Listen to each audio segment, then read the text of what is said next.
Okay? Tsaka hard hats, safety shoes. So, according to Rule 1080 ng PPN devices, according to Rule 1081.01, every employer o bawat daw employer shall at his own expense, sarili niyang gastos yung employer, hindi ng workers, furnish his workers with protected equipment and barriers kung kailan kailangan, whenever necessary. At point 04, no person, tandaan niyo to, wala daw person shall be subjected or exposed to hazardous environment condition without protection. So according to rule yan ng ating occupational safety and health standard.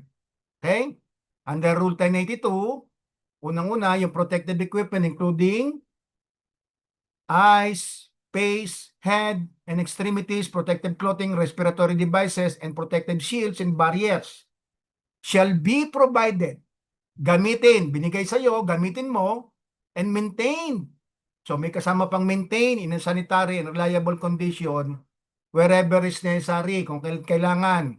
By reason of hazard, kung ano man daw yung hazard na nandun sa process natin or sa environment, kagaya ng chemical hazard, radiological hazard, mechanical air tank, encountered in a matter capable of causing injury or impairment in the function of any part of the body through absorption, inhalation, or physical contact. Kinonsider din dito yung mga chemical hazard. Now, okay?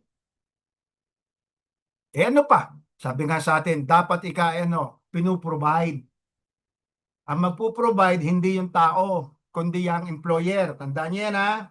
Employer. Okay? Pag binanggit natin employer, ito yung mga boss natin, ano? Okay? Kagaya ng eye and face protection. Ano po? Okay? Mga goggles. Sa eye and face protection, sabi sa atin dito, according to A-1, ensure that is affected employees uses appropriate. Yung term na appropriate, eye or face protection when exposed to eye or face hazard. Para saan? Sa mga flying particles, molten metal, liquid chemical, acid or caustic liquids, chemical gases or vapors, or potentially injurious light radiation. Tandaan ninyo rin, ha? Pag binanggit natin appropriate, kasi maraming iba't ibang klase ng PPE. Halimbawa, doon lang sa hand gloves, ano? Sa hand gloves, may kanya-kanyang mga hand gloves na depende rin sa hazard na may encounter mo. Meron tayong cotton gloves, di ba? Meron tayong neoprene gloves. So, depende yon dun sa hazard na identify natin, dapat appropriate. Sa Tagalog ng appropriate tama, akma. Ano po? Bakit naman sir kailangan pa yan sa eye and face protection? Sabi nga natin, para masigurado natin, siguraduhin that each affected employees use eye protection that provides side protection when there is a hazard from flying object. Tingnan nyo yan, kaganda ng mata. No, kaganda ng mata, pinabayaan lang. Concrete nail pa ito. Ayan, concrete nail. Paano mo ngayon tatanggalin yan? Sino ba magtatanggal ng ganyan? Pag halimbawa, tinamaan yung mata natin. David Ting. Sino magtatanggal? Medical po. Medical practitioner. Tama si David Ting doon, which is doktor. Hindi basta doktor. Kailangan specialista sa mata. Di ba? Kagaya ng eye, ear, di ba? ERNT ba yun? Di ba? Para sa nose, lungs. Kumaga, appropriate doktor na specialista sa mata. Nakukuha niyo ba? Okay? Hindi safety officer ang magtatanggal o yung nurse ang magtatanggal. Hindi gagawin din ng nurse yun kasi hindi siya expert doon. So, nangyari yan, ano dapat natin magawa? Abay, daling kagad natin saan? Sa ospital. Nakukuha niya. Biruin mo naman yan. No? Napakabigat na pangyayari niya. Okay? Sabi niya, sa safety eyewear, lahat ka ng safety eyewear, dapat may mark na ZEP 87.1. Noong kami, hinahanap namin yung mark na yan. Bakit? Yan yung standard. Okay? Kahit na prescription-less, dapat may manufacturer each mark. Yung face shield, lens, and frame, may Z87.1 din. Ganon din yung goggles. Now, Nagkakaintindihan po ba? Eh, sir, wala na kasi nagsusupply ng ganyan. Ha? Hindi po pwede. Usually, yung mga supplier natin na mga PPE, pagka kinontak ninyo yan, hahanapan nyo sila ng ano, standard ba yung PPE na isusupply mo? Eh, paano natin masasabing standard? Dito pumapasok din yung Department of Labor and Employment, yung sa Occupational Safety and Health Center. Sila yung nagtetest ng mga PPE na sinusupply ng supplier ng PPE. Dumadaan yun sa rigorous testing kung talagang capable ba yung PPE nila na humarap doon sa iba't ibang klase ng hazard. Okay? Tuloy natin. So, meaning sir, hihingan namin ng certification yung PPE supplier. Tama. Hihingan nyo ng certification na yung kanilang PPE, okay, ay dumaan sa Department of Labor and Employment Occupational Safety and Health Center. Na, may certificate silang ibibigay. Standard yun. Di ba? Nagkakaintindihan po ba? So, yung eye and face protection, meron tayong dalawang tinatawag. Yung primary protection, tsaka yung secondary protection. Yung primary, okay, ito yung use alone provides an acceptable level of protection para kagaya ng safety glass na may side shield or mga safety goggles. At yung secondary protection naman, okay, which does not provide an acceptable level of protection when used alone. When wearing secondary protection, you must also wear primary protection. Ang secondary protection, yung face shield o mga welding helmet. Kumbaga, nakasuot ka na ng face shield, meron ka rin primary protection. Dalawa. Kakaintindihan po ba? Sa primary protection, kagaya ng goggles na yan, merong Martel Z87.1. Now, at ganun din naman sa prescription safety glasses, meron siyang side shield, no? Okay? Meron ding 87.1. Eh ano ba yung 87.1 na sinasabi nyo na yan, sir? Okay? Ito yung standard na tested accordingly. Now, magkakaintindihan ba? Okay? Yung atin din mga tinatawag na mga direct bend goggles, indirect bend goggles. So, meron din tayong tinatawag na standard din yan, ano? Okay? Secondary protection, may mark din siyang 87.1, yung kanilang mga tinatawag na mga eye protection, no? Okay?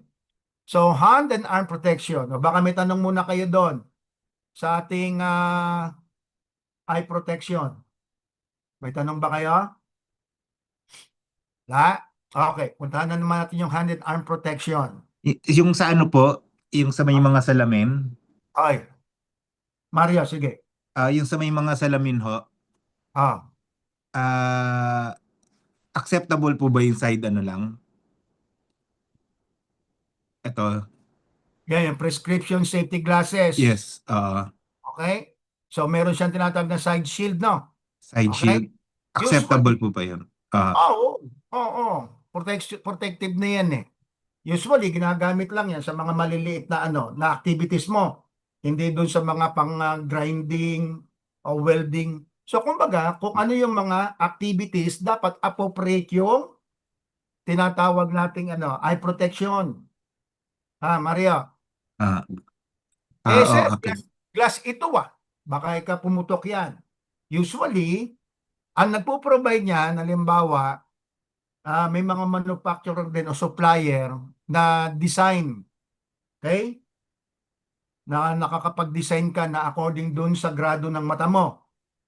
Now, so yun, pwede natin talaga standard yun. Eh, hindi naman sir design. O pwede naman yan, basta't may side shield ka lang, pero gamit yan saan? Sa mga maliliit na activities lang. Nakukuha ninyo?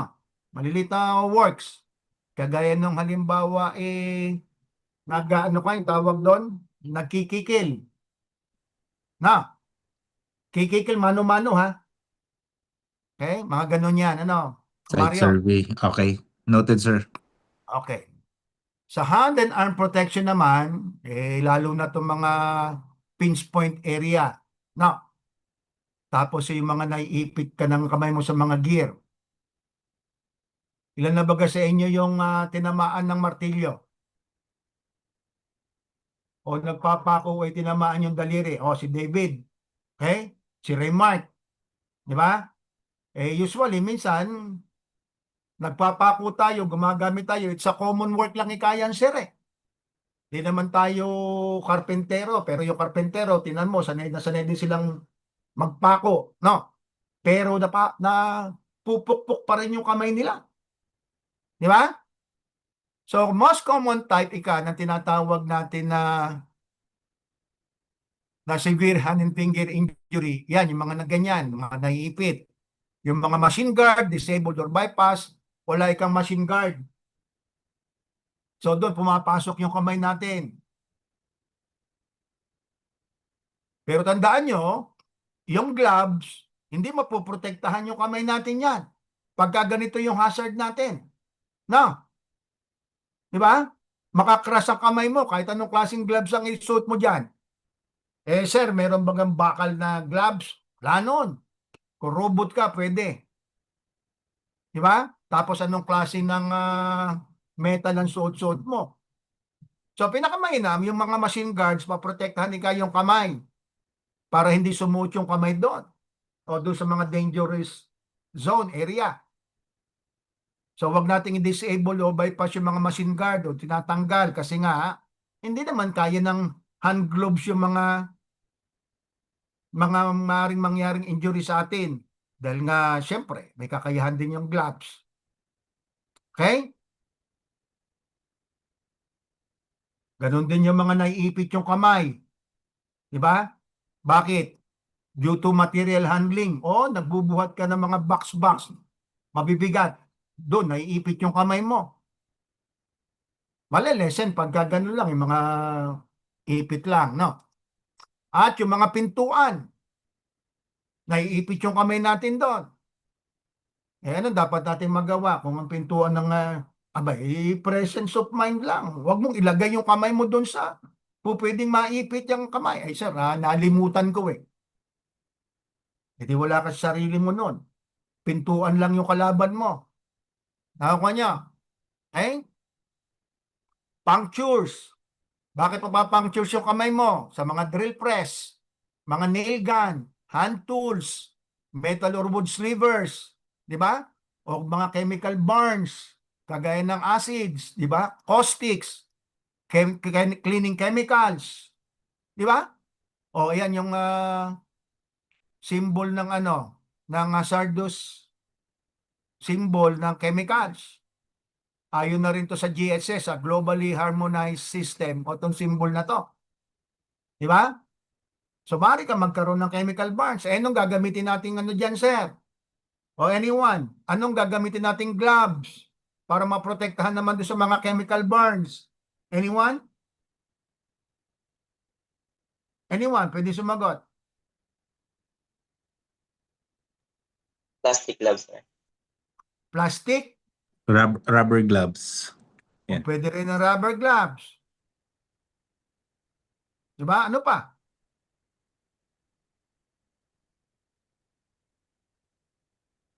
Ano pa?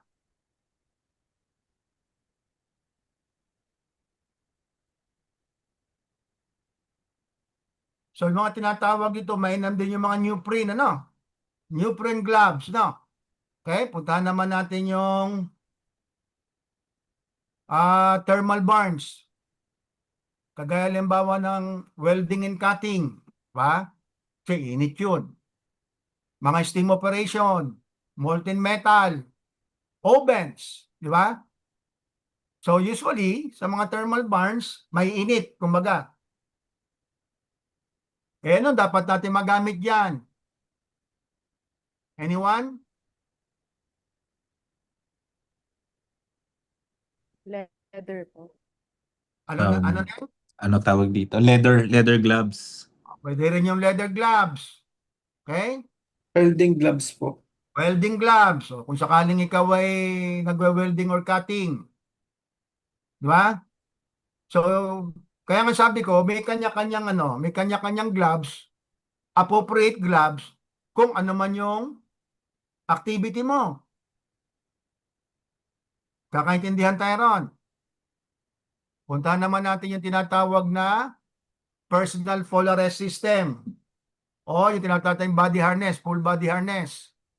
Okay, ginagamit natin to para magkaroon ng even yung ating katawan sa pagbagsak.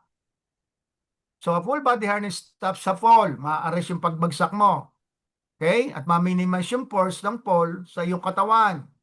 Yung waist belt, no? Yung safety belt na tinatawag natin. Hindi na ito ina-allowed. Kasi nga, pagka nahulog ka, balibalakang, may injury ka rin. Ano po? Pero itong full body harness na to, kaya protektado yung buong katawan mo. Na,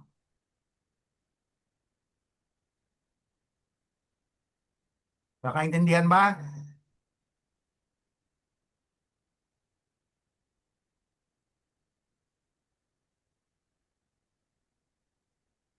So yung components ng full body harness, meron tayong tinatawag na shock absorber, may snap hook, yung dorsal D-ring, yun yung kinakabitan ng harness natin, ng lanyard pala, sorry.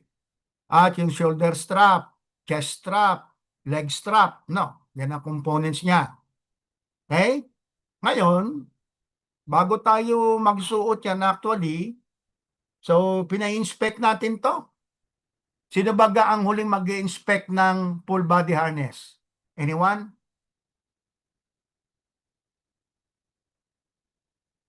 Sino raw? Ang huling Safety officer. Safety officer po. safety officer? Safety officer. Safety officer? Sino pa sasagot? Sino ang huling magkakandak ng inspection ng ating full body harness? Supervisor. Inspector po, sir. Body system. Hindi supervisor. Sino? Body. Di bago natin isuot. Yung magsusuot po, sir. Very good. Yung gagamit. No. Siya muna mag-inspect physically. Baka may mga obvious damage. Diba? Kagaya doon sa webbing, baka may mga cuts, tears, abrasion, fraying, stretching, mold chemical damage. Sa D-ring, yung mga cracks, break, di ba? Tongue buckle, distortion, added holes, mga ropes, abrasion, internal damage. Yung ropes dati, ropes ang tawag. Okay? Ngayon, lanyard. Although lanyard pa rin yung tawag doon. Pero yung kanyang materials, iba na ngayon kaysa sa ropes, no? May mga ropes pa rin naman na ginagamit, pero mga matitibay din naman. Kailangan pasado. So, although sinasabi nga natin ng safety officer, magkakandak yun ng ng safety inspection, pero periodic. Kaya kayo, halimbawa, kung safety officer kayo, isasama nyo to doon sa toolbox meeting o sa pakikipag-usap sa mga workers natin na na dapat ay inspekin muna nila at their own yung isusuot nilang full body harness. Ano po? Nagkakaintindihan ba tayo ron? Periodic kasi kung mag-inspect tayo mga safety officer ng lahat ng PPE, minsan, pag binanggit natin periodic, once a month. Na. At yun, pina-inspect ko rin yung aking mga PPE doon saan? Sa storekeeper. Pagka ako sinauli sa'yo, you need to check it. Dahil baka kung may sign na ng damage, you need to what? Balutin mo lagyan mo, paikutan mo lang ng masking tape. Lagyan mo ng damage, do not use. Hindi nakabukod na yon. Siyempre, no-note mo rin yon. Lagyan mo dun sa history na yung mga PPE. So, may mga note na, mga damage. O, ilan yon. Diba? At nakabukod yon. Hindi na yung pinagagamit. O, order na uli kayo ng bago. Okay? Dahil nyo pagka damage, obvious damage pa, lalo na. So, yung storekeeper, nagkakandak din ng inspection manually din, physically. Tinitignan niya. Okay? So, yung ating tinatawag na lanyard, ito, personal protective equipment shock absorber. Double lanyard ang ginagamit natin. Hindi na pinagagamit ang single lanyard. Ano po? Ito, hindi na ito pinagagamit na isa lang. Dapat ay ganito na meron ding shock absorber. Ang tanong natin, bakit naman, sir? Bakit kaya double lanyard? Anyone? Baka may idea kayo. Bakit daw double lanyard? Salit na isa lang? Pauline Joy, Para sir, order. Pauline, may idea ka ba?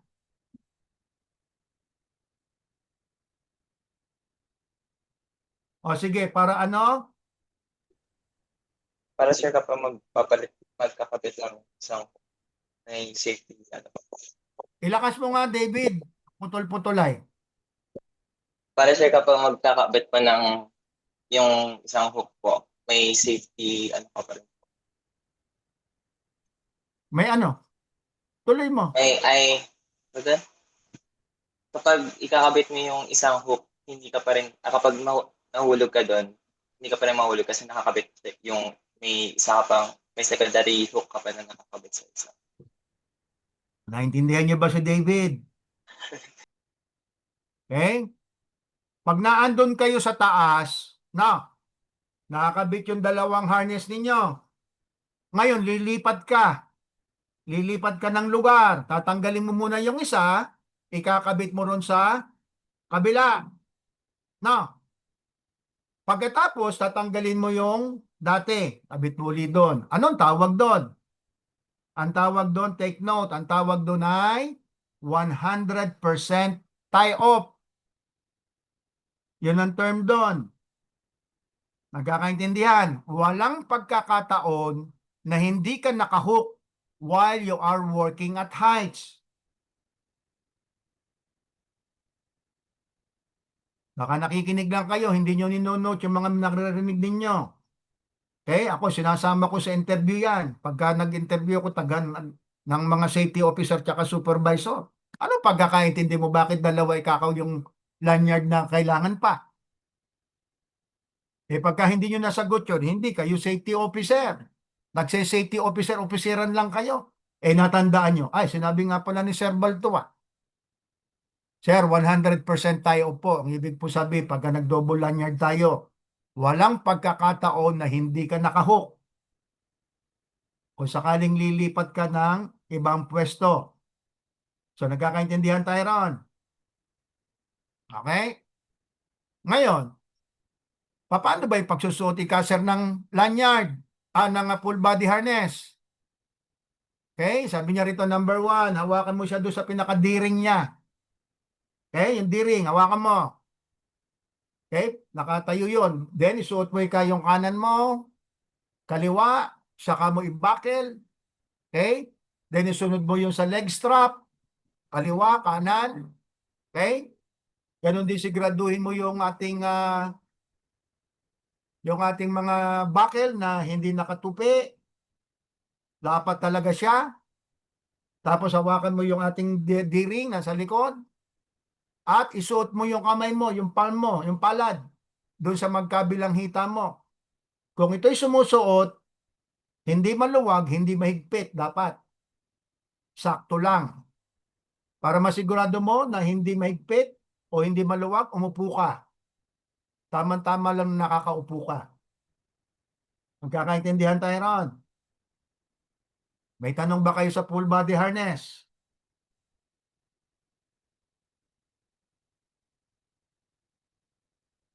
May tanong ba? Puntahan naman natin yung respiratory protection o respirator. So kung meron kang kung meron mga delikado yung lugar o environment, hindi kaaya-aya yung amoy. Kung ang kapaligiran, mabantot o iba't ibang klase ng gas, dapat magsuot ka tayo ng respirator. At turuan din natin yung mga workers natin sa pagsusuot ng respirator. Dapat medically evaluated din sila. Ibig sabihin sanay silang magsuot nun. Sige, JB. Ay, tanong si JB. Sige. Present JB, na. di ka namin marinig. Sir, wala pong nakapresent na PPT po. Very good, JB. Thank you very much. Hindi ko pa nga pala nasi-share. Okay? So, dito tayo natapos na Ito, yung pagsusuot ng full body harness. Na, yung 1, sabi ko, hawakan yung D-ring. Suot yung kanan, kaliwa, sa kanyo ilagay yung chest strap. Tapos yung leg strap naman, kaliwa, kanan. Okay? Ayusin mabuti. Kung nahawakan mo bagay yung ating D-ring sa likod, isuot mo yung dalawang palad mo doon sa hita na kung saan nakakabit yung leg strap. Kailangan hindi mahigpit. Kailangan nakasusuot yung kamay mo. Hindi rin masyadong maluwag. At sa kakaumpo, kung talagang tawag doon, para masigurado mo na yung full body harness mo fit for purpose. Ano? Okay? Puntahan natin yung respiratory. Sabi nga natin kanina, dapat magsuot ng respirators. Yung mga workers natin, kung sila ay mayroong nakitang hazardous to breath yung lugar, okay, hindi kaaya-aya yung amoy, present yung iba't ibang klase ng gases. At dapat, turuan din natin yung ating mga manggagawa, okay, sa pagsusuot nun. At masiguradong sila ay medically evaluated, ibig sabihin, pwede silang magsuot, okay, ng mga respirator. No? So, may iba't ibang klase rin ng respirator. Okay? Ito yung ganito yung mga respirator. Half mask particulates para mapigilan yung particulate. Yung half mask, may dual cartridge yan. Okay? Pang nose lang yan. At half mask. Okay? At ito naman yung SCABA. Self-contained breathing apparatus. May sarili siya. May full face, may canister type. So ito naman yung continuous flow supplied air respirator. Ano po? So ito yung SCABA. SCBA, ang tawag. Okay? Self-contained breathing apparatus. Ibig sabihin, may sarili kang oxygen. Okay? At dito, yung mga nagsusot ito, sabi nga natin, dapat medically tested. No? Na hindi sila hirap lagi sa paghiga. Baka mamaya ay merong, ang tawag doon, yung asthma. Di ba? Eh, yung asthmatic, medyo hirap ng huminga minsan yon. So, dapat hindi sila pinagagamit ng ganito. Right? So, may dalawang types ng respirator. Isa yung air purifying respirator at yung atmosphere supplying respirator.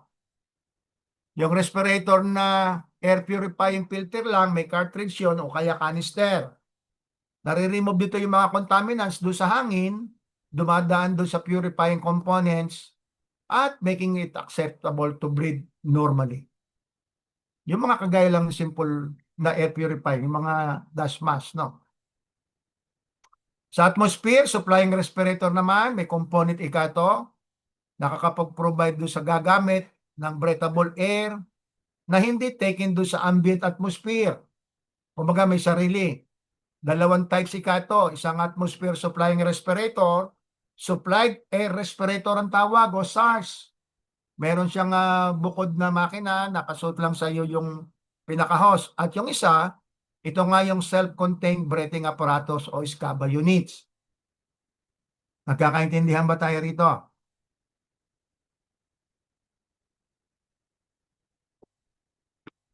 Kakaintindihan?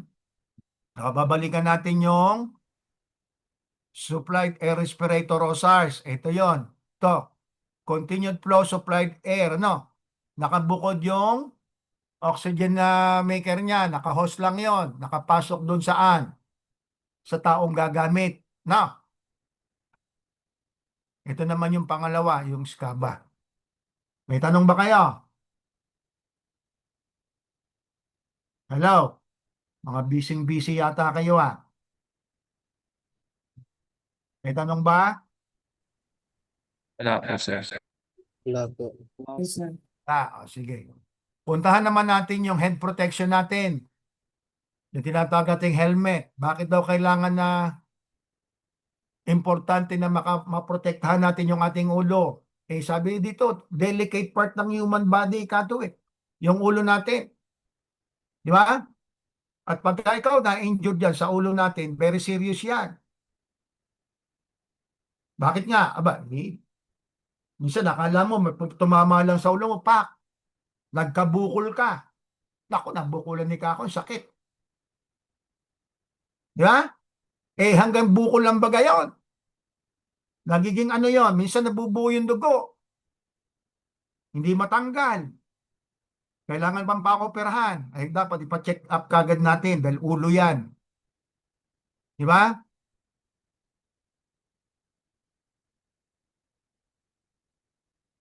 Pag na-injured ka, yung result ng trauma doon sa scalp or brain, maaaring maapektuhan. Traumatic brain injury and head injury are often used interchangeably. Ibig sabihin na head injury ka o na traumatic brain injury ka.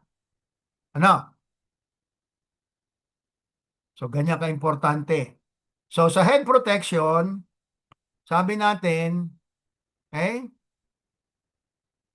dapat magkaroon tayo nito ng hard hat, gumamit tayo ng hard hat para ma-prevent yung injuries na maaaring mag-cause ng ating brain injury. Saan manggagaling? Mula doon sa mga nalalaglag na mga object o kaya nauntog tayo sa mga dinadaanan natin. Tayo naman sa construction ng Timano, i-issuean kagad tayo ng di ba? Ng hard hat. So marami ka tayong mapagpipilian. Dati yung naalala ko sa construction, dito sa refinery, during construction ng refinery, may nadaanan ako, di naka-helmet. APP area yon. So, naglalakad siya. Sabi ko, sir, ingatan mo yung sarili mo. Nasaan yung helmet mo, kako? Ang sagot sa akin, anong sagot sa akin? Welder ako eh. Ha? Welder ka? Iiwas ba sa'yo yung mahuhulog na bagay? Sasabihin ng nahuhulog na bagay, ay, welder to, iwasan ko to. Ganun ba ako? Kung welder ka, hindi ka rin exemption saan? Sa safety hard hat na pagprotekta sa iyong ulo. Di ba? Kaya may mga design na rin ngayon. Halimbawa kung sa welding, ito full na. Okay? Naka-full face na, pati yung head niya, cover na. Nakuha niyo ba?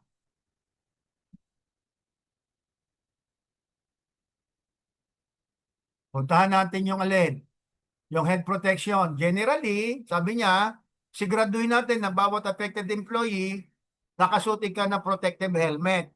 Kung saan may potential ng head injury or mga nahuhulog na mga object. Na po, may iba't ibang klase rin o types ng hard hats. Yung type 1 hard hats, nare-reduce yung force of impact from a blow to the top of the head. Diba? Yung mabagsak. At yung type 2 hard hats naman, provide protection against both side impact o lateral and blows to the top of the head. Ngayon, types ng hard hat, meron tinatawag na class A. Papoprotect yung sarili mo sa falling object at saka doon sa up to 2,200 na volts. Ang class B, protect you from falling object at sa electrical hazard naman o electric shock up to 20,000 volts. Ang class C hard hats, mapoprotekta ka lang para sa mga falling objects at yung bump caps para doon sa mga light lang to kung nagtatrabaho ka sa mga ilalim. Okay? Para hindi ka mauntog. Ngayon, merong classes na rin ng mga hard hats na binago yung category. Diba? Class G, yun yung dating class A. No, class E, dating old B, electrical tested. Class C, conductive, no electrical protection, pero mapoprotektahan ka naman sa mga impact. Okay? So, general requirements natin dito, siguraduhin ka natin ng affected employees, nakasuot ika ng helmet.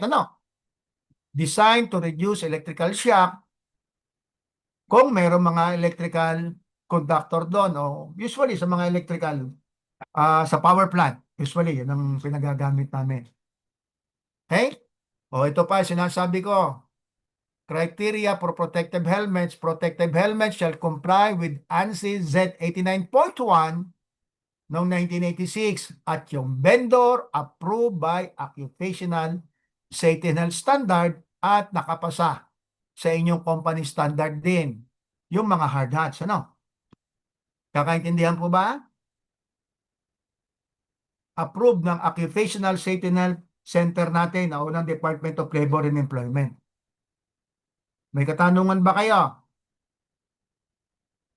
sa pagsusuot ng PPE? Lalo na yung hard hats. May tanong ba? Rembrandt, mukhang nagdadrive ka. Huwag ka munang tingin ng tingin kung saan. Yes, sir. Copy po. Okay. Thank you. Okay? Puntahan naman natin ng ear protection. No?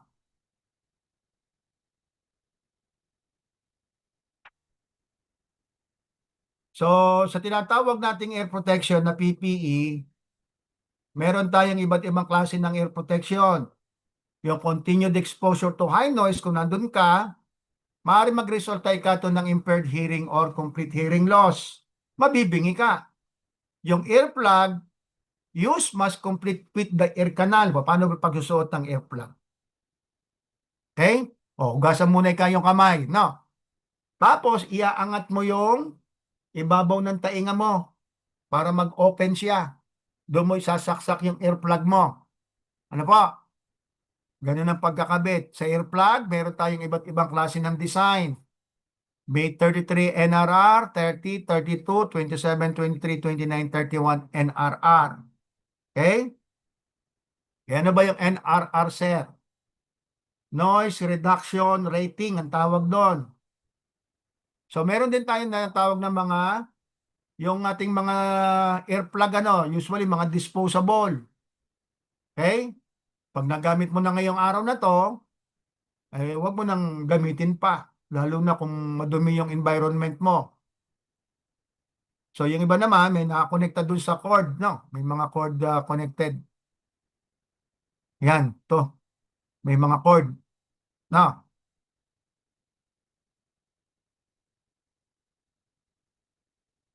So meron tayong 3 types ng hearing protection. Yung ear muffs. Ito yung ear muffs, no? Okay? Earplug. Okay? Tsaka ear cups.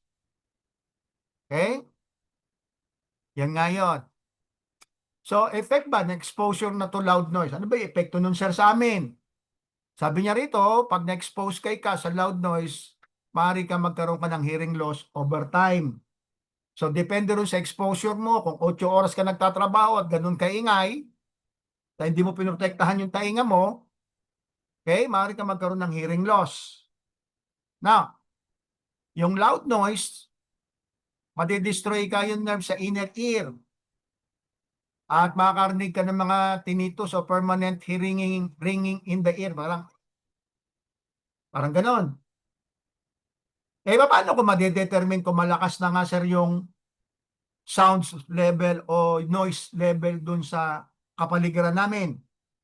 Paano yun ma-detect? Malalaman? May reference ba kayo, sir? O ito, tingnan natin. Kailan ba maingay yung paligid? Okay? Ang noise, mini-measure natin yan ng called units ng decibels, or dB. Kung dalawang tao nag-uusap, 3 feet lang yung kanilang pagitan. Okay? At sumisigaw sila o nilalakas sila yung boses para magkarinigan, ang ibig sabihin nun, yung background noise natin is too loud, above 85 decibels. Yung noise na tumaas ng 140 decibel, maaari ka kagad magkaroon ng pain at immediate hearing loss. Okay? O, sabi niya rito, yung tickling watch, 20 dB. Lagaslas nung dahon na narinig natin, 30 dB. Sa tahimik na library, 40 dB. At ang normal na conversation, 55 to 65 dB lang. Ang lawnmower, 90. Ang vacuum, 60 to 85. Ang headphone, 100 to 110. Pag lumagpas ka na ng 85 dB, dapat mag-protection ka na. Mag-hearing protection ka na. Ano po?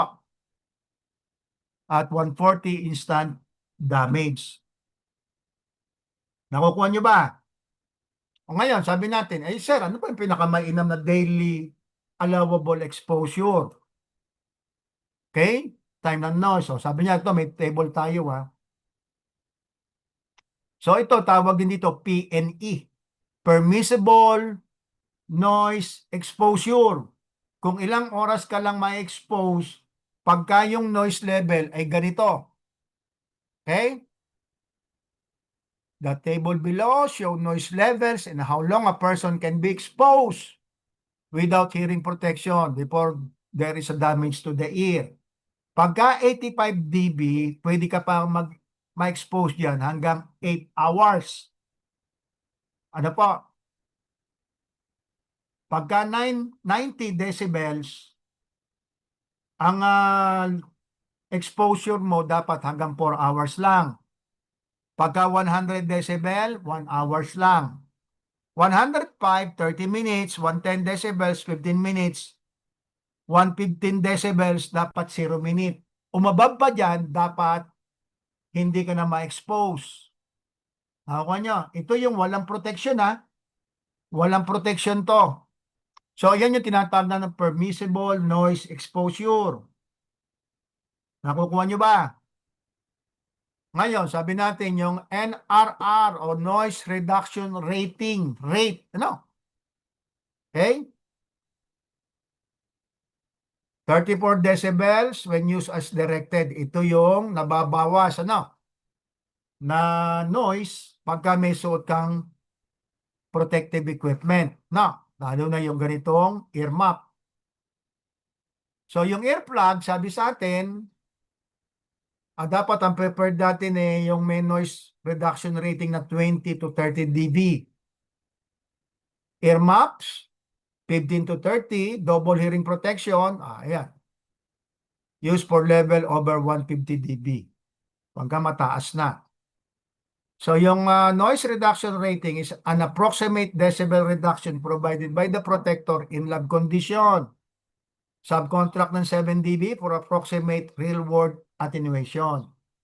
So, meaning nito, okay, yung tinatawag nating noise reduction rating, tinesting to doon sa lab.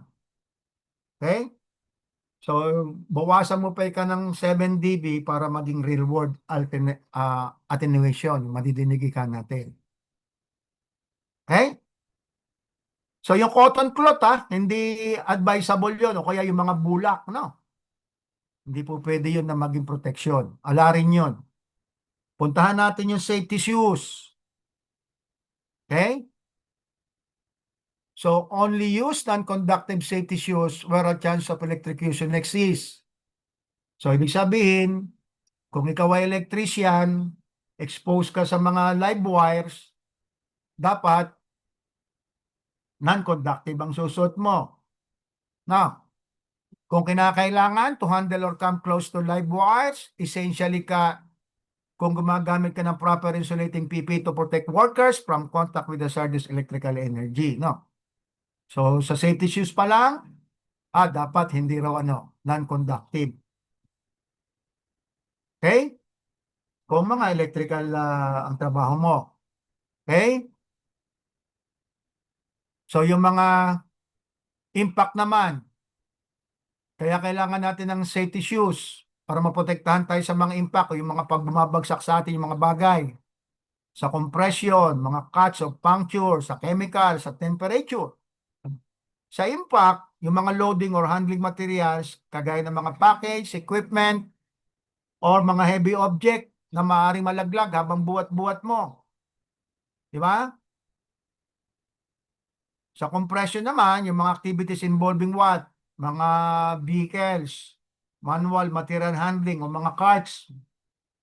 Di ba? Maaari kang madumugan. Sa cuts punctures, sa mga sharp objects, kagaya ng mga pako, wires, tacks, staples, screws, scrap metals na hindi babaon dun sa sole. Sa mga chemicals, siyempre ma-verify natin, okay? Through SDS, safety data sheets, anong klaseng chemicals yun, maaaring maapektuhan yung ating PPE. At siyempre, sa temperature, kung may init yung ating mga inaapakan, di ba, protektado rin tayo ng ating safety shoes. Okay? Sample pa. Sa leg protection, yung mga impact resistance to, on step, kagaya ng steel o composite. Sa mga mainit naman, sa heat resistant sole, mga metal shank, specialty footwear may be needed, kagaya ng mga metatarsal. Ito yung may main guard sa gilid, ano? Liquid or chemical resistance at conductive or non-conductive safety shoes. Depende dun sa hazard na may encounter natin. Okay? Eh ano namang standard, sir? Standard niyan, dapat mag-comply dun sa ANSI Z 41.1 noong 1991, American National Standard for Personal Protective Equipment, ASTM F2412, Standard Test Method for Food Protection, at 2413205, Standard Specification for Performance Requirements for Protective Footwear. So bakit may mga ganyang ANSI pa yan is ASTM? Ito nga yung panahon na code nila during the testing ng PPE, kung hanggang saan tatagal ang PPE. Nakuha nyo ba?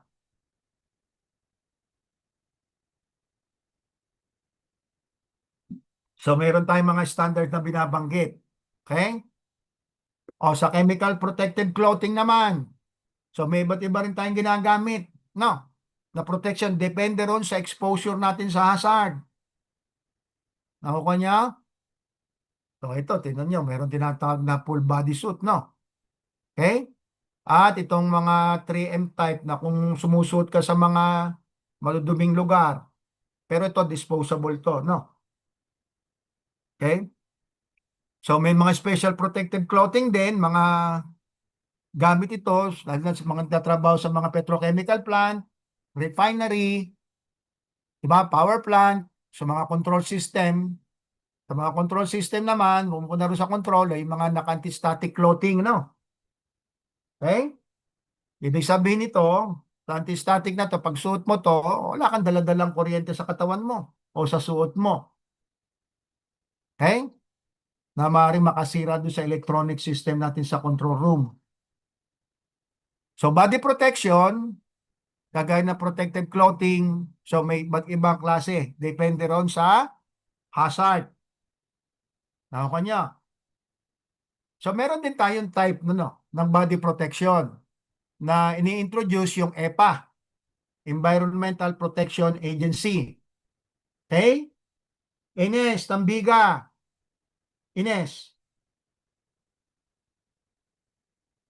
Sir, Pakitulungan mo nga akong bumasa rito sa body protection. Ikaw ang taga-basa ko ha. Sige. body protection provide protective clothing for those parts of the body exposed to possible injuries. Types of body protection: laboratory coats, coveralls, vests, jackets, aprons, surgical gowns, full body suits. O ito, may iba't ibang klase ng body protection daw. Ano ha?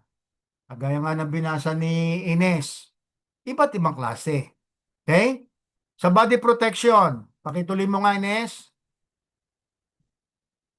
Select of body protection. Variety of materials effective against particular hazard. Paper like fiber, dust, and splashes. Treated wool and cotton. Fire resistant, dust, abrasions, rough/irritating surface. Duck/cuts, bruises. Leather, dry heat flames. Rubber, rubberized fabrics. Neoprene and plastics, certain chemicals and physical hazards. Okay, thank you very much Ines. O dito, binabanggit na. Ano yung mga dapat nating isuot? No? Depende ron sa mga tinatawag nating maaaring makasakit sa atin. Okay? So, galing yan mismo, recommended yan. Okay? Mula dun sa EPA, Environmental Protection Agencies. Meron din dinesignate yung EPA. Ano? Okay? Tinan ko nga si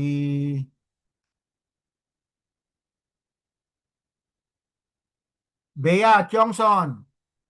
Bea, ano yung binabanggit natin na body protection na level A. Pakitulungan mo nga akong bumasa at ipaliwanag mo na rin. Okay? Sabi natin dito, basa, Bea.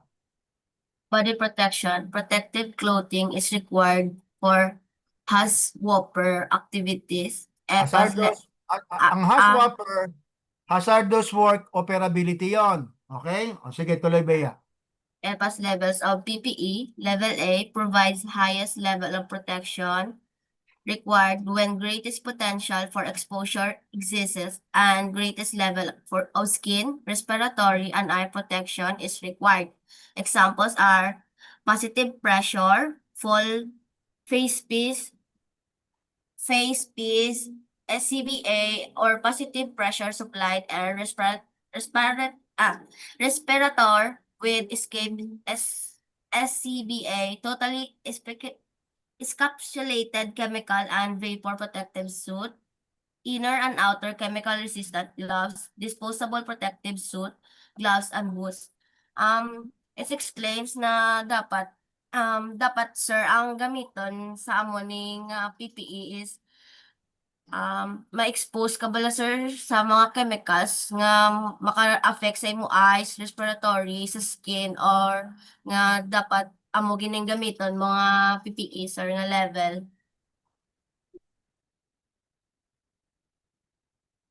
Okay, thank you, Bea. Ang binabanggit ni Bea tungkol kung ano yung mga hazard na may encounter natin. Halimbawa, gaya nga niya mga chemicals na yan. O yung mga tinatawag na mga viruses. No, iba't ibang klase ng viruses. Ito'y kayong level A. No, level A. Thank you, Bea. Claire, Julian, Celies, Claire. Pagdating naman sa level B, protection. Ano naman to? Sige nga. Level B protection. Required for highest level of respiratory protection and lesser level of skin protection. Examples: positive pressure full face SCBA or positive pressure supplied air respirator with escape SCBA. Inner and outer chemical resistance gloves, face shield, hooded chemical resistance clothing, coveralls, and outer chemical resistance. So mas lesser yung danger compare sa level A, sir, ang paggamit nito. Okay, thank you very much. So, ganoon din, meron din positive pressure, no? May full face ka ba? Okay? Or supplied air respirator. Okay, mas lesser nga naman siya. Thank you very much, Claire. Trixie, Ann, Lima. Ano naman yung level C na body protection? Sige nga. Body protection level C, required when concentration and type of airborne substances are known and criteria for using APR is met. Examples: full face air purifying respirators, inner and outer chemical resistant gloves, hard hat, escape mask, disposable chemical resistant outer boots. Liwanag mo nga. Para naman po dito sa level C, sir, it is used when yung type when ano po, yung sa airborne substances po, yung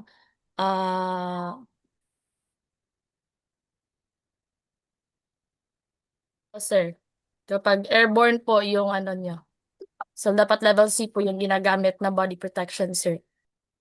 Okay, meaning yung full face air purifying respirator, meron yung ano, may canister yun o kaya ay mga filter, no? Okay? Thank you very much, Trixie. Arwin, lagi. Ano naman yung level D? Sige nga. For level D body protection, required when minimum protection is needed, sufficient when no contaminants are present, or work operations precludes splashes, immersion, or potential for unexpected inhalation or contact. Examples: gloves, coveralls, safety glasses, face shield, chemical resistant, and steel toe boots or shoes. So for level D body protection, minimum requirements lang po ito. Mostly same sa grinding kayo, ganun, or mga ano lang, for construction na mga body protections, no? Safety shoes, and safety glasses for fragments na tatalsik dun sa workplace. Okay, very good. Kung walang contaminants dun sa air, tama ka ron. Very basic lang, ano? Okay? So meaning hanggang level A, B, C, and D. Okay, ginagamitan din natin yung kagaya ng mga Art Plus protective clothing, no? Para maprotektahan naman yung mga workers natin nagtatrabaho saan? Sa mga power plant na nag-o-on sila o nag-o-off sila ng mga breaker, ng mga malaking breaker. Kasi usually, nagkakaroon ng arc flashing yun. Mainit yun. 1,000 of degrees ang init nun. No? So gumagamit tayo niyan, okay, ito, kagaya ito nasa kanan ninyo, yung kulay blue. Full protection yan. Ano? Pati rin doon sa impact, protektado rin yung ating workers. Okay? May tanong ba kayo? Any question? May tanong po ako dun sa sa full Arvin. body.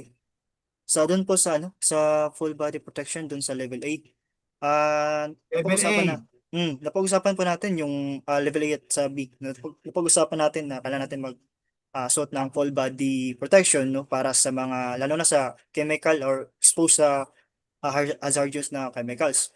No, so as a safety officer po, may mga procedures po ba kung paano natin tatanggalin yung mga full body suits, no, para naman po na lalo na pag airborne baka or ano ba yung mga chemicals na pwede pang dalhin, no, gamit lang yung yung full body. May mga procedures po ba kung ano yung May mga- tamang gawin para Okay, mas sige.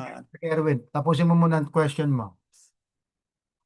yan lang po kung may mga procedures ba yung kung paano tamang tanggalin yung full body suits doon sa naggamit para hindi Tamang po pagkabit at pagtanggal, may Yes, po. procedure yan, Arwin, ano? yes po. Okay? Pinoprovide to ng manufacturer, lalo na halimbawa kung level A. No? May mga manual yan. Yung kanilang tinatawag na gagamitin mong SCABA, SCBA, may manual yan kung paano gamitin. Tayo naman, mga safety officer, we need to review yung mga manual na yon kung paano ang procedure, paano gamitin. At ito ituturo naman natin sa ating mga workers. Okay? Wearing and removal. Halimbawa ng SCBA. May procedure yon. Ang nagpo-provide ng procedure nun ay yung supplier ng SCBA. Nakakama. Okay? So, ite-take note natin yun lagi. Kasi walang ibang makapagbibigay ng procedure kundi mismo yung gumawa.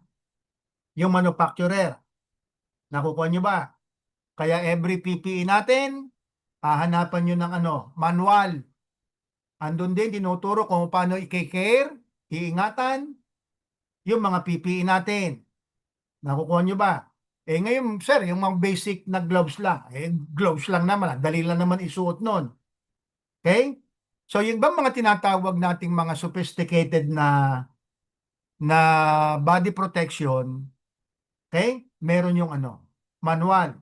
Ngayon, nabasa mo na yung manual o gawa ka naman ng procedure. Ililipat mo lang yun para yun ang maging company procedure nyo natin. Pero, hango din yun saan? Sa manual na ginawa ng manufacturer.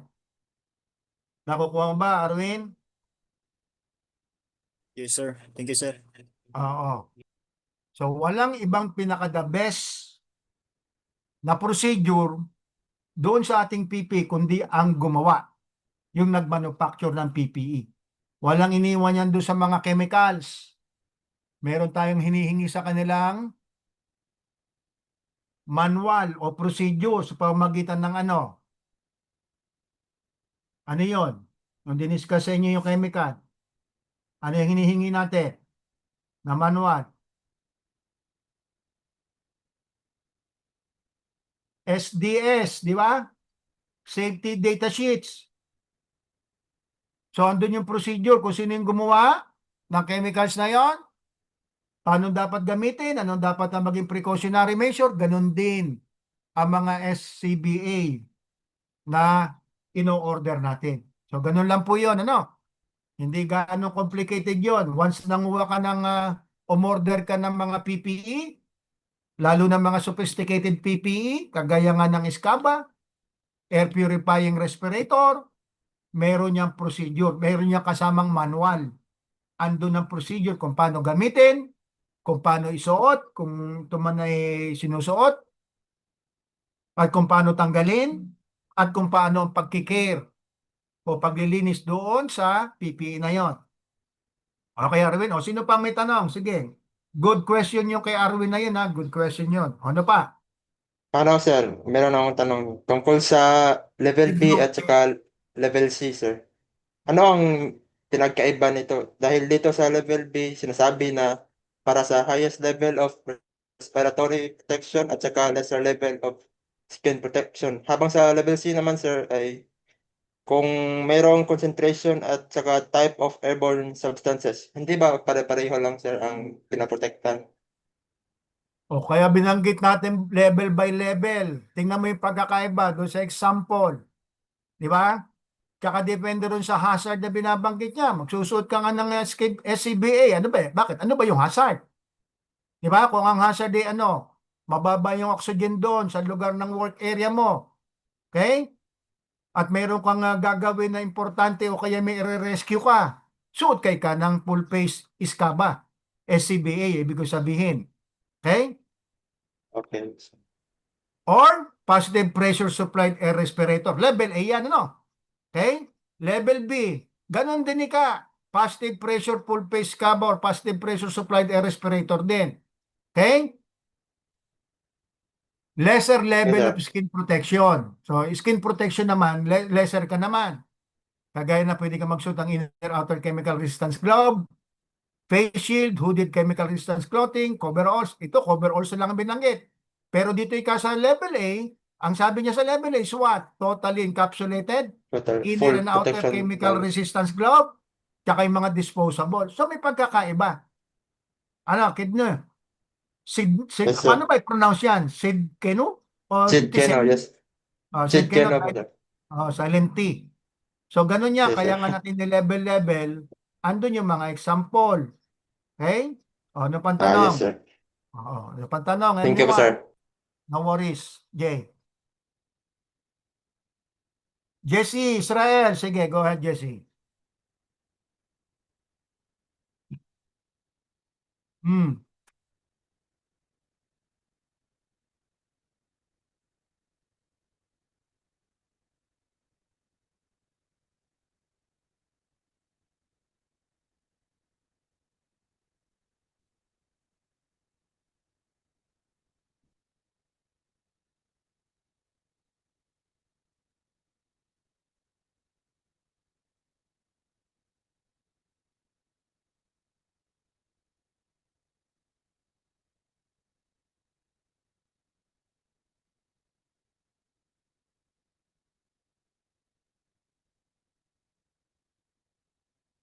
Okay, nagtatanong din ni Jesse, no?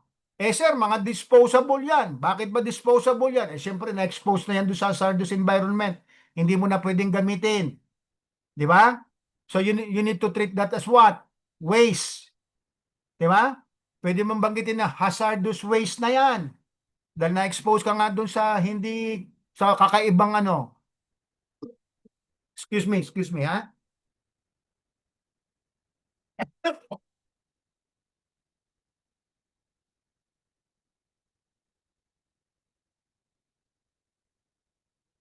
Ginamit mo yung PPE mo doon sa tinatawag natin na na mga may contaminants. Contaminated na yung PPE mo, yung disposable na yon, di ba? Ano dapat nga natin gawin doon, sir? So, ilalagay mo na yan doon saan? Meron kayo dapat na na dapat i-provide yung ating lagayan ng ating mga waste. Anong tawag doon? Sa lagayan natin ng mga waste? MRF. Ano yung MRF? Hindi ba sinabi sa inyo yung MRF kung ano? Ang MRF, ito yung Material Recovery Facilities. Ibig sabihin, bagsakan yun lagayan yun ng mga waste natin. Doon sa mga waste natin, may identified natin doon kung pwede baga pakinabangan to o hindi na. So doon mapupunta yung alin? Yung mga waste natin na contaminated. Hindi mo na pakikinabangan yon. So meron yung pwesto, lagayan. Now, at ito, control naman ito ng ating PCO, Pollution Control Officer. Yung ating mga waste. Ini-inventory rin ito. Gano'n na ba karami yung ating waste? Okay? Kukontak na tayo ng ano? Kukontak na tayo ng disposal unit para matanggal yung mga waste natin. Again, meron tayong tinatawag na hazardous waste o yung tinatawag na domestic waste. Magkaiba yon. Okay, o yung mga materials naman, yung iba halimbawa na pwede pang gamitin, kagaya ng mga alambre, di ba? Mga pirasong metal, o nakabukod din yon. So meaning, sa atin, sa construction activity natin, magpo-provide tayo ng ano? MRF, Materials Recovery Facility. Nakuha nyo? Andun yung segregation din ng nabubulok, hindi nabubulok. Di ba? Ngayon, hindi na nga po pwede mong gamitin itong mga tinanggal mo na to ng mga disposable. Protective suit, gloves, o mga boots. Ay, doon mo ilalagay yan. Okay? Nakukuha nyo ba? Pagkatapos, may inventory rin kako yon kung ilang tonelada na bagay yung waste natin, nasa procedure natin, dapat na natin tanggalin kung ilang tonelada na. Dapat i-dispose na natin to sa labas. Sino magdi-dispose? Sino kukuha ng ating waste, sir? Lalo na yung hazardous waste. O anyone? Sinong kukuha? Sino magtatapon ng ating hazardous waste na nakuha natin doon sa MRF? Anyone? Sagot. May idea? Sino ang kukuha ng ating mga waste? Hazardous waste. Nakabukod yung domestic waste. O, doon tayo sa hazardous waste. Sino magtatapon nun? Tayo ba? Depende po ba sa contract 'yon? Anong contract, Mario? Sa responsibility. Anong responsibility, Mario, na binabanggit mo? Depende yun doon sa kontrata. Kung kasama sa contract mo yung disposal, responsibility ng contractors. Okay, kung meron kang sinasabi doon sa mga contract na, limbawa, contractor ka. Okay? Subcontractor ka pala, Mario, no? Subcontractor. Usually, hindi kasama sa iyo yung disposal. Lalagay mo lang yun sa MRF. Ngayon, kung ikaw ang main contractor, okay? Hindi yun pwedeng gawin ng owner. Now, kasama rin yun sa kontrata mo bilang main contractor ka, Mario. Magpo-provide ka kasi ng ng MRF. Okay? Yung Material Recovery Facility. Ngayon, sabi ko nga, ang tanong natin, sino nga magtatapon ng mga hazardous waste natin? Okay? Sinong responsibilidad doon? Sino magtatapon na lang? Huwag na yung responsibility dahil nakalize yung responsibility sa main contractor. O ikaw yung main contractor, halimbawa, Mario, paano mo i-dispose yung mga hazardous waste natin? Maghukay na lang tayo. Pwede yun. Paano, Mario? LGU? Local government. Si Mario. Hello? Natanong, Mario, paano natin i-dispose? Okay? Yung ating hazardous material.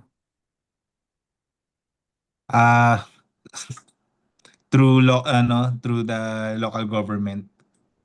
Patay tayo dyan, didimanda tayo nun. Hindi kanila yon. No idea, sir. No idea. Yung binanggit ni Bea. Bea, ikaw na. Bea. Licensed Hazardous Waste Management Company, sir. Very good.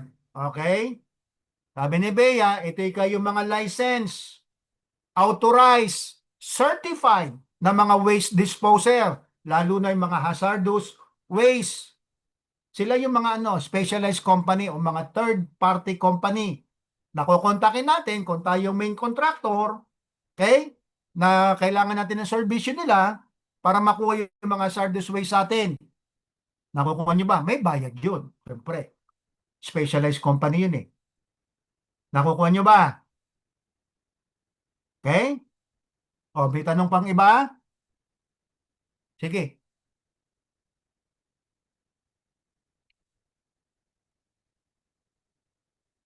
Sige, baka Sir, tanong pa. Sige. about sa ano dun sa waste management para sa hazardous na mga waste. May ano pa rin po ba yung DNR? Ano yon, Arwin? May DNR? ano pa ba? May ganong servisyo din po ba yung DNR? DNR? Yes, sir. Ang DNR ang nagbibigay ng certification, authorization, doon sa waste disposer. Okay? Kanila yon, under nila yon. Halimbawa, si Bia Kyongson, siya ay nag-apply ng siya ay magiging waste management company. No. Sino magbibigay ng authorization sa kanya? Mag-a-apply siya sa DNR. No. Yun ang magbibigay. Okay? Ganun din naman sa DOLE. Okay? Para halimbawa, makapag-operate ka ng gano'n, ng waste management. Ano, Arwin? So, ganun yun. Ang DNR, ang papel lang nun, okay? Siyempre, pa-implement yung batas. Gagawa sila ng mga batas o mga procedure. Paano ka mag-dispose? Dapat may comply yun kung ikaw ang waste disposer. Na, yun ang trabaho ng DNR. Ngayon, pagka medyo mali ang pagkaka-implement mo, okay? So, may sanction yun mula doon sa DNR. Pag naisumbong ka, may mga ganito ka, tinatapon mo lang kung saan, naghuhukay ka lang, tinatabunan mo, bawal na bawal yon. Na, so yun, masasanction ka ng DNR. At DOLE, kung halimbawa sa loob ng perimeter ninyo, ha, ang situation. O ano pa, Arwin? Sige. Yan lang po, sir. Thank you. Okay. O, baka may iba pang tanong. Sige, may 10 minutes pa tayo sa tanungan.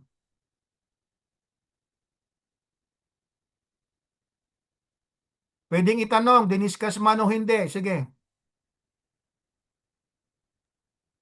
Meron po ako. Sige, David. Ano po, may procedure po ba kapag may natagpo ang may cut yung full, yung body protection?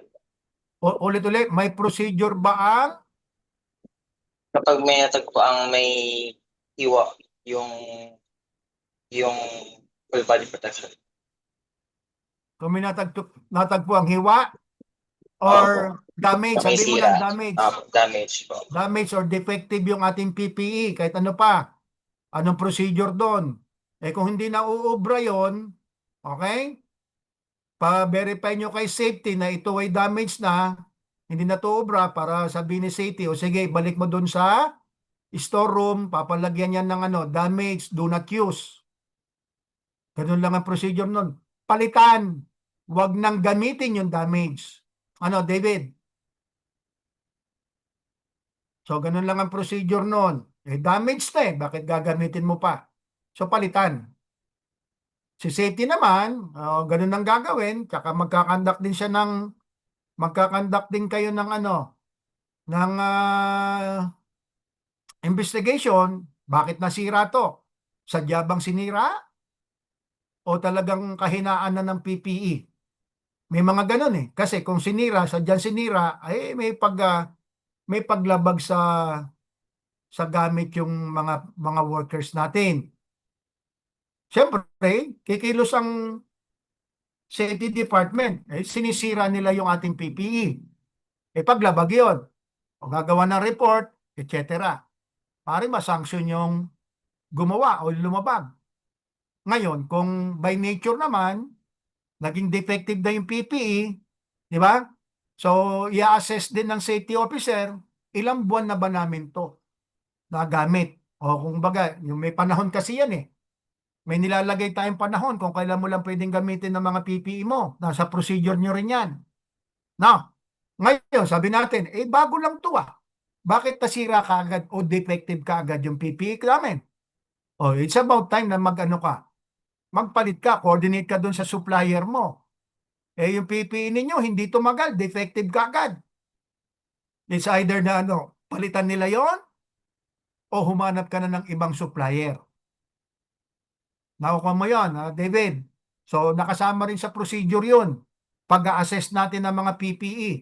Kung tumagal ba o mahina ang kalidad, so it's about time to put some action. Replace the PPE or replace the supplier ng PPE. Nakukuha mo ba, David?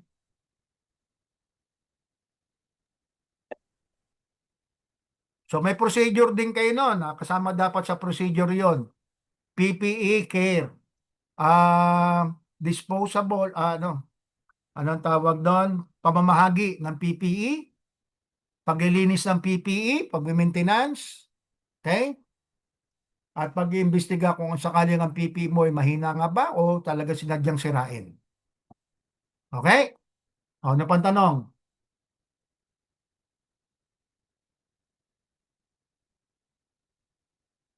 May tanong ba? Anyone? Sige. Mapabilis. Sir, Para question Randy. lang po. Sige. Sir, pag na-expose po yung isang worker doon sa chemical hazards like ammonia, sir, anong pwedeng gawing first aid as a safety officer or just in case walang safety officer, kung yung kabady lang po niya doon? Ano yung tinatawag nating first aid kung sakaling na-expose siya doon sa chemicals o ammonia? Di ba? Unang-una, siyempre, aalis siya doon. Siya mismo, dahil iba na yung amoy nun. Di ba? Aalis siya doon sa lugar. Ang first aid lang naman dyan, magpunta ka doon sa fresh air na lugar. Okay, magpahinga ka. Pumunta ka na rin doon sa clinic. Dahil meron tayong clinic sa construction. Okay? Advisean ka doon ng nurse natin. Ano yung mga dapat mong gawin o anong dapat nilang gawin. Siyempre, first aid muna. Ano ba nangyari doon sa tao? Nahimatay ba? Di ba? Nawalan ba ng kulirat sa mga katuwid? O, yun muna yung gagamutin natin. Ano yung kanyang nararamdaman? Okay? Tao muna. Ang titingnan muna natin. Ano yung mga dapat nating magawa sa kanya? Kung dapat bagis po nahimatay. Hindi mabuhay. Didadali na natin ng ospital. Yun ang mga desisyon doon. Dahil hindi mo mabuhay nahimatay Baka may sakit yun na tinatawag natin na naging complication sa kanya. So maraming tayong dapat magawa. Pero first and foremost, ilalayo muna natin siyempre yung tao o yung victim doon sa lugar ng hazardous area. Kung medyo may ano pa siya, may gumagalaw pa o buhay pa siya. Ngayon, minsan siya na lang mismo yung umaalis doon So first aid natin, fresh air muna. Okay? Fresh air lang. And then, kung hindi talaga siya nabubuhay, dalhin nyo lang sa ospital. Ganun lang yung kadali. Randy. Okay, sir. Okay?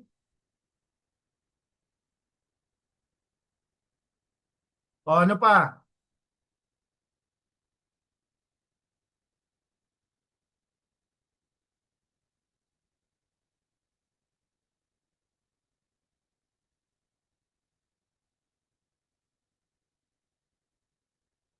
Ano ba tanong?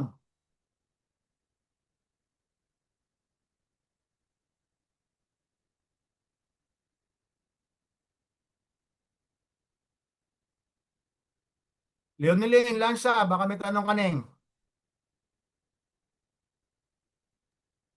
Ano po, sir? Pag halimbawa po yung sa hazardous waste po, tapos yung pag-dispose po is hindi kumuha ng licensed personnel, sino po yung doon, sir, mananagot? And possible consequences po. Ulit-uli, ano yung problema natin, Leonelyn? Yung? Nilapit Doon ko na po yung aking sa speaker. pag-dispose ng Pag-dispose. doon po sa pag-dispose ng hazardous waste, Hmm. tapos di po kumuha ng licensed personnel or disposer. Ano po yung possible consequences? Unang-una, lumalabag siya sa batas. Yung waste disposer. Okay? Tsaka ikaw din, bakit mo kinuha yung serbisyo niya kung hindi naman pala siya hindi naman siya authorized or certified disposer. Kayong dalawa lumalabag sa batas. kailangan ang kukunin mo, siyempre, yung authorized, certified, or licensed disposer ng mga hazardous waste. So, yun ang pinaka-mainam doon. Hindi siya lisensyado. Hindi siya certified. O bakit mo pinayagan? So, ibig sabihin, meron kang ginagawang hindi maganda. Sa yun ang gagaling yun. Sa may-ari mismo. Pinayagan mo. So, ano man yung magiging kaukulang parusa noon, nakaparusa yun doon saan? Diyan sa kontraktor o sa main kontraktor. Dahil pinayagan niya. Ibig sabihin, gusto niya makatipid. Kasi may presyo yung mga certified. Ako kanya yan. Maaari kang madimanda, maaari ka rin makulong. Depende rin sa grade ng mga dinidispose mong chemicals. No?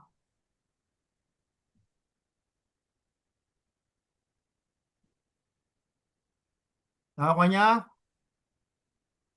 Leonelyn? So may kaparusahan yun. O, sige, ano pang tanong? O, wala na pala. Alas 12 na pala. Ay, alas 10 na pala. Okay? O, mag-isip kayo ng tanong, ha? Okay? Magbe-break muna tayo. Bumalik kayo ng 10:20. Okay? Break muna tayo, break. Go!